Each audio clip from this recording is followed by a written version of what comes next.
Cuando te digan que están hablando mal de ti, no te enojes, no reclames, no hagas absolutamente nada. Déjalos que inventen, que critiquen, que te juzguen y que te difamen. Que digan lo que les dé la gana. Recuerda que una mente feliz y tranquila no tiene tiempo para andar metiéndose en las vidas ajenas. Así que deja de perder la paciencia. Déjalos hablar. La gente siempre va a hablar, bueno o malo. No eres monedita de oro para agradarle a todo el mundo. No puedes darle gusto a todos. Deja de prestarle atención al circo, porque si dejas de prestarle atención, la función termina. Cuando te digan que alguien anda hablando mal de ti, lo mejor que puedes hacer es simplemente no hacer caso. Es así de simple. No entres en el juego, no te ensucies con la misma mala energía que esas personas están arrojando.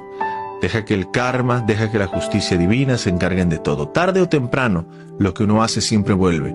Y quienes se dedican a hablar mal de otros, sin duda van a recibir lo que se merecen.